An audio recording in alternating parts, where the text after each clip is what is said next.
Hi friends, കുറേ നാളായല്ലോ നമ്മളൊരു video ഒക്കെ ചെയ്തിട്ട്. അപ്പോൾ ഞാൻ വിചാരിച്ചു ഇനി അങ്ങനെ ഒരു ഗ്യാപ്പ് ഇടണ്ടെന്ന്.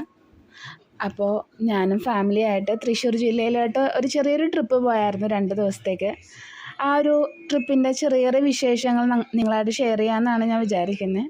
ഇതാ പോകുന്ന റൂട്ടാണ്. ഇത് ഫുൾ റൂട്ടില്ല, ഞാൻ ഇടയ്ക്കിടയ്ക്ക് സ്കിപ്പ് ചെയ്താൽ അല്ലെങ്കിൽ ഫുൾ റൂട്ട് അല്ലെങ്കിൽ നിങ്ങൾക്കൊക്കെ ലാഗ് ആവുമല്ലോ. അപ്പോൾ ഒരു നല്ലൊരു ട്രിപ്പായിരുന്നു. ഞാനും മോളും ഹസ്ബൻഡായിട്ടുള്ള കുഞ്ഞു ട്രിപ്പായിരുന്നു കേട്ടോ. കുറേ നാൾ കൂടിയാണ് ഞങ്ങളിങ്ങനെ ഒരു ട്രിപ്പൊക്കെ പോകുന്നത്. അപ്പോൾ രാവിലെ തന്നെ വീട്ടിൽ നിന്ന് ഇറങ്ങിയായിരുന്നു. എന്നുവെച്ചാൽ വെളുപ്പിനെ ഇറങ്ങാമെന്നായിരുന്നു ഞങ്ങൾ ആദ്യം പ്ലാൻ ചെയ്തത്. പക്ഷേ കുഞ്ഞൊക്കെ എണീറ്റ് വന്നപ്പോഴേക്കും ഇച്ചിരി ലേറ്റായി. ഞങ്ങൾ 7:30-ക്കാണ് വീട്ടിൽ നിന്ന് ഇറങ്ങി. ഞങ്ങൾ യാത്ര ആരംഭിച്ചത് ഞങ്ങൾ 9:30-ക്ക് എത്തണമെന്നാണ് ഞങ്ങൾ വിചാരിച്ചത്. പക്ഷേ ഭയങ്കര ബ്ലോക്കായിരുന്നു. ഞാൻ വിചാരിച്ചുകൊണ്ടിരുന്നത് വെച്ചത് എറണാകുളം ജില്ലയിൽ മാത്രമാണ് ഭയങ്കര ബ്ലോക്കെന്ന്. പക്ഷേ എനിക്ക് മനസ്സിലായി ജില്ലയിലൊന്നുമല്ല, മൊത്തം ബ്ലോക്ക് തന്നെയാണ്. ആ ഒരു കുറച്ച് ട്രാഫിക് ബ്ലോക്കിൻ്റെ ഒരു ബുദ്ധിമുട്ട് ഒഴിച്ചാൽ ഇത് അടിപൊളി ട്രിപ്പ് തന്നെ ആയിരുന്നു. എന്നുവെച്ചാൽ നല്ല രസമാണ്. നമ്മൾ സിറ്റിയിൽ നിന്നൊക്കെ മാറി ഉള്ളിലോട്ട് ഞങ്ങളൊരു 11:30-ക്കാണ് നമ്മൾ ശക്തൻ തമ്പുരാൻ പാലസിലോട്ട് എത്തുന്നത്. ഈ പാലസിൻ്റെ ഗേറ്റിൻ്റെ ലെഫ്റ്റ് സൈഡിലായിട്ടാണ് ടിക്കറ്റ് കൗണ്ടർ. നമ്മൾ ആ അവിടെ ചെന്ന് ടിക്കറ്റ് എടുത്ത ശേഷം റൈറ്റ് സൈഡിൽ 2 ചേച്ചിമാർ നിൽക്കുന്നുണ്ട്. നമ്മുടെ ടിക്കറ്റ് അവരെ കാണിച്ചിട്ട് വേണം നമ്മൾ ഈ കോമ്പൗണ്ടിലോട്ട് കയറാൻ വേണ്ടി. ഇത് നല്ലൊരു ഏരിയ ഉണ്ട്, നമുക്ക് നല്ല രസമാണ്. നമ്മൾ ഈ പാലസിൻ്റെ കോമ്പൗണ്ടാണ് ഞാൻ പറഞ്ഞ ടിക്കറ്റ് കൗണ്ടർ. ഇത് അവിടെയാട്ടോ. പാലസിൻ്റെ കോമ്പൗണ്ട് കാണാൻ തന്നെ നല്ല രസമാണ്. അപ്പുറത്തും ഇപ്പുറത്തും നല്ല രീതിയിൽ തന്നെ പൂന്തോട്ടമുണ്ട്. പീരങ്കിയും ഒക്കെ വെച്ച് നല്ല രീതിയിൽ അലങ്കരിച്ചൊരു പാലസാണിത്. ഈ പാലസ് 1795-ലാണ് രാമവർമ്മ തമ്പുരാനാണ് ഈ പാലസ് പണി കഴിപ്പിച്ചിട്ടുള്ളത്. ഡച്ച് വാസ്തുവിദ്യയാണ് ഇതിനകത്ത് കൂടുതലും കാണാനായിട്ടുള്ളത്. ഇത് വലിയൊരു കോട്ടവാതിൽ പോലത്തെ ഒരു വാതിൽ കടന്നിട്ട് വേണം നമുക്ക് ഈ പാലസിൻ്റെ അകത്തോട്ട് കയറാൻ വേണ്ടി. ഇത് ആദ്യം തന്നെ നമ്മൾ കാണുന്നത് ഒരു രഥമാണ്. മരം വെച്ചിട്ട് ചെയ്തേക്കുന്ന ഒരു രഥമാണ്. ഇതാണ് അന്ന് നമ്മുടെ രാജാവ് യാത്ര ചെയ്യാൻ വേണ്ടി ഉപയോഗിച്ച രാജരഥമാണ്. ഇതാണ് എൻ്റെ റൈറ്റ് സൈഡിൽ നിന്നുള്ള വ്യൂ. അടിപൊളിയാട്ടോ ഇത് മൊത്തം ഇരുന്ന് കാണാൻ വേണ്ടി. ഇതുപോലെ ഒരുപാട് സാധനങ്ങൾ നമുക്ക് അവിടെ കാണാനായിട്ടുണ്ട്. ഇതിൻ്റെ മാർബിളൊക്കെ വെച്ചേക്കുന്നത് ഇറ്റാലിയൻ മാർബിളാണ് യൂസ് ചെയ്തിരിക്കുന്നത്. ഇത് 2 നിലയുള്ള ഈ കൊട്ടാരം പഴയ 4-കെട്ട് ശൈലിയിലാണ് ഇത് പണി കഴിപ്പിച്ചിട്ടുള്ളത്.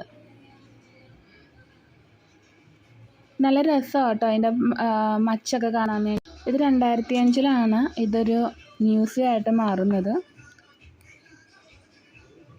ഇത് പണി കഴിപ്പിച്ചത് രാമവർമ്മ തമ്പുരാനാണ്. ഇതിൻ്റെ അകത്ത് അന്നത്തെ കാലത്തെ നാണയങ്ങളും അന്നത്തെ കാലത്ത് അവരുപയോഗിച്ച എല്ലാത്തരം സാധനങ്ങളും നമുക്ക് ഇവിടെ കാണാൻ പറ്റും. അതായത് രാജാവ് ഉപയോഗിച്ച കട്ടിൽ, മേശ, കസേര, അങ്ങനെ എല്ലാം തന്നെ.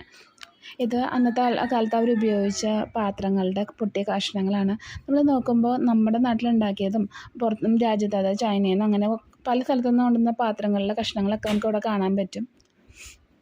അതേപോലെ തന്നെ എന്ന് വെച്ചാൽ പാത്രങ്ങൾ മുതൽ എല്ലാ സാധനങ്ങളും, അതായത് ഇപ്പോൾ ഈ കാണുന്നതൊക്കെ കല്ലുകളാണ്. അവർ ഉപയോഗിച്ച കല്ലുകളും ഒക്കെ നമുക്കിവിടെ കാണാൻ പറ്റും. പിന്നെ ഒരുപാട് വിഗ്രഹങ്ങളുടെ നമുക്ക് കാണാൻ പറ്റും. എനിക്ക് അതിനെക്കുറിച്ച് കൂടുതലൊന്നും അറിയാൻ പാടില്ലാത്തതുകൊണ്ട് എനിക്ക് പറഞ്ഞുതരാൻ അറിയില്ല. അത്രത്തോളം തന്നെ അതിൻ്റെ അകത്തുണ്ട്. ആർക്കിയോളജി പഠിക്കുന്ന പിള്ളേർക്ക് അത് ഭയങ്കര ഹെൽപ്ഫുള്ളായിരിക്കും. അതുപോലെ പെയിൻറ്റിങ്സ് ഉണ്ടായിരുന്നു. നമ്മൾ അപ്പോഴാണ് നമുക്ക് മനസ്സിലാവുന്നത് നമ്മുടെയൊക്കെ രാജാക്കന്മാർ എത്രത്തോളം എന്താ പറയുക, നമ്മൾ പ്രൗഡാണെന്ന്. കാരണം നമ്മൾ വിശ്വസിക്കുന്ന പോലെ ഒന്നുമല്ല, നമ്മൾ അവിടെ ചെന്ന് കഴിയുമ്പോൾ. കാരണം അന്നത്തെ കാലത്ത് അവർ കൊത്തിവെച്ച ഓരോ ശില്പങ്ങളും ഇപ്പോഴും ജീവനുണ്ട് ഉള്ള പോലെയാണ്. പക്ഷെ നമ്മൾ ഇന്നത്തെ കാലത്ത് ഉണ്ടാക്കുന്ന പലതിനും അത്രയും ഒരു പെർഫെക്ഷൻ ഇല്ലാത്ത പോലെ എനിക്ക് അവിടെ ചെന്നപ്പോൾ തോന്നിയത്. ഇതൊക്കെ കണ്ടോ, ഇതൊക്കെ അന്നത്തെ വിഗ്രഹങ്ങളാണ്, പഞ്ചലോക വിഗ്രഹങ്ങളാണ്. അത് ഓരോന്നും നമ്മളത് സൂക്ഷിച്ച് നോക്കുമ്പോൾ അത്രയും പെർഫെക്ഷനാണ്. അതാണ് ഞാൻ പറഞ്ഞത്, അന്നത്തെ കാലത്തെ ആൾക്കാരുടെ ഒരു പെർഫെക്ഷനും ഒന്നും, അവരുടെ ടെക്നോളജി ഒന്നും നമ്മുടെ കൈവിട്ട് പോയ പോലെ എനിക്ക് തോന്നിയിട്ടുള്ളത്. അത്രത്തോളം ഭംഗിയാണ് ഓരോന്നും. നമ്മളിങ്ങനെ നോക്കി നിന്ന് പോകുക അവിടെ നിന്ന്. അത് പോരാനേ തോന്നില്ല, അത്രയും ഭംഗി. പിന്നെ കുഞ്ഞുള്ളതുകൊണ്ടാണ് ഞങ്ങൾ കുറച്ച് സ്പീഡിന് ഇങ്ങനെ പോരേണ്ടി വന്നത്. ഇതിനോട് താല്പര്യമുള്ള ആൾക്കാർക്കാണെങ്കിൽ ഒരു ഫുൾ ഡേ അവിടെ ചിലവഴിക്കാനുള്ള കാര്യങ്ങൾ അവിടെ തന്നെയുണ്ട്.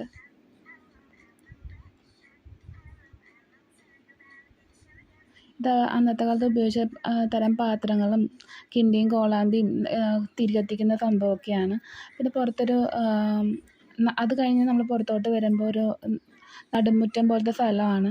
അത് കഴിഞ്ഞ് അടുക്കള ഭാഗം പോലെ നമ്മൾ അന്നത്തെ കാലത്ത് അടുക്കളയിൽ അവർ ഉപയോഗിച്ച പാത്രങ്ങളും അടുപ്പും ഒക്കെ നമുക്ക് കാണാൻ സാധിക്കും. നമ്മൾ ഇന്ന് കാണാത്ത തരം പല പാത്രങ്ങളും അവിടെ ഉണ്ടായിരുന്നു. അതിൻ്റെ ഒന്നും പേരെനിക്കറിയില്ല. ഇതാണ് ഞാൻ പറഞ്ഞത്, അന്നത്തെ കാലത്ത് ഇറ്റാലിയൻ ടൈൽസാണ് ഉപയോഗിച്ചുകൊണ്ടിരുന്നത് വെച്ചാൽ മച്ച് ഇങ്ങനെയാട്ടോ അതിൻ്റെ മച്ച്. പക്ഷെ എന്നാലും കാണാൻ നല്ല രസമാണ്. ഓരോ ശില്പം നോക്കുമ്പോഴും ഇത്രയും വർഷമുണ്ട്, അതായത് 500 വർഷമെങ്കിലും ഓരോ ശില്പത്തിനും പഴക്കമുണ്ട്. പക്ഷെ എന്നിട്ടും അതിൻ്റെ ഒന്നിനും ഒരു കോട്ടമൊന്നുമില്ല. നല്ല പുതുമയോടെ തന്നെ നിൽക്കുന്നു. അതിൻ്റെ ഓരോ സാധനത്തിനും അത്ര പ്രിസിഷനായിട്ട് തന്നെയാണ് ചെയ്തേക്കുന്നത്. പിന്നെ കണ്ടോ,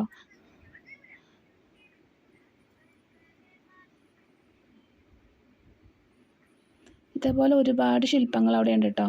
നമുക്ക് എല്ലാം കാണിക്കാൻ പറ്റില്ല. ഇത് അവിടെ രാജാവിൻ്റെ സ്വത്ത് നിധിയൊക്കെ വെക്കുന്ന അവരുടെ ട്രഷർ ബോക്സാണ്. ഇതൊരു റൂമിൻ്റെ അകത്ത് ഈ ട്രഷർ ബോക്സ് തന്നെ അതിൻ്റെ അകത്ത് വെച്ചിട്ടുണ്ട്. പിന്നെ ചില സ്ഥലത്ത് നമുക്ക് വീഡിയോ അവർ പറ്റില്ല എന്ന് പറഞ്ഞിടത്ത് ഞാൻ എടുത്തിട്ടില്ല. ഇതാണ് ഞാൻ പറഞ്ഞത്, നടുമുറ്റം ഉണ്ടെന്ന് പറഞ്ഞില്ലേ, ആ നടുമുറ്റത്തിൻ്റെ ചുറ്റും ഇങ്ങനെ ശില്പങ്ങൾ തന്നെ വെച്ചേക്കുന്നത്. കൊണ്ടുവന്ന ശില്പങ്ങളാണ്. പക്ഷേ ഓരോ സ്ഥലത്തും ഓരോ ടൈപ്പ് ടൈലിൻ്റെ കളറ് മാറുന്നുണ്ട്. ഇത് അന്നത്തെ കാലത്ത് അവർ ഉപയോഗിച്ച നാണയങ്ങളാണ്. ഞാനിത് കണ്ടപ്പോഴാണ് മനസ്സിലായത്, ഇത്രയും ഞാൻ എൻ്റെ ലൈഫിൽ ഇത്രയും കണ്ടിട്ടില്ല. ആകെ ഞാൻ വിചാരിച്ചത് കുറച്ച് നാണയങ്ങളെ എനിക്കറിയുള്ളായിരുന്നു. അവിടെ ചെന്ന് കണ്ടപ്പോഴാണ് ഇത്രയൊക്കെ നാണയങ്ങൾ നമ്മുടെ പൂർവികർ ഉപയോഗിച്ചിട്ടുണ്ടല്ലോ എന്ന് തന്നെ കാണുന്നത്. അതും ഗോൾഡ് വെച്ചിട്ടും ബ്രോൺസ് വെച്ചും സിൽവർ വെച്ചും ഉണ്ടാക്കിയ കോയിൻസ് അവിടെ ഞാൻ കണ്ടായിരുന്നു. അത് കഴിഞ്ഞ് സ്റ്റെപ്പ് കയറി പോകുന്നത് പഴയ ലിപികളുടെ അടുത്തായിട്ടാണ്. അവിടെ നമുക്ക് പഴയ കാലത്ത് എഴുതിയ കുറേ എഴുത്തുകൾ നമുക്ക് കാണാൻ പറ്റും. പക്ഷെ അതൊന്നും ഇപ്പം നമുക്ക് മനസ്സിലാവണം കൂടി ഇല്ല. രണ്ട് സൈഡിലും അങ്ങനെ തന്നെയാണ്. ചില സ്ഥലത്ത് നമ്മൾ ചെല്ലുമ്പോൾ വീഡിയോഗ്രാഫി പാടില്ല എന്ന് പറയും. അവിടെയൊക്കെ ഇങ്ങനെ ഒഴിവാക്കിയിട്ടുണ്ട്. പറ്റുന്നതെന്ന് പറഞ്ഞ സ്ഥലത്ത് മാത്രമാണ് ഞാൻ എടുത്തേക്കുന്നത്. പിന്നെ താളിയോലകളും ഒക്കെ കയറി വേണം നമ്മൾ ഇതിൻ്റെ 1ാമത്തെ നിലയിലോട്ട് പോകണമെങ്കിൽ. ഇത്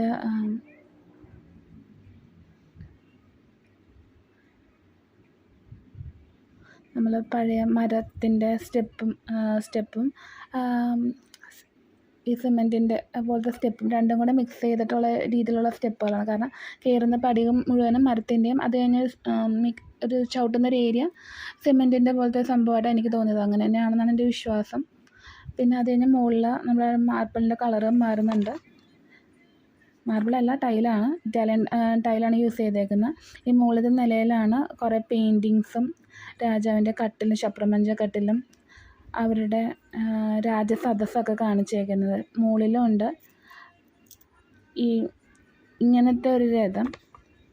ഈ ഒരു ഏരിയ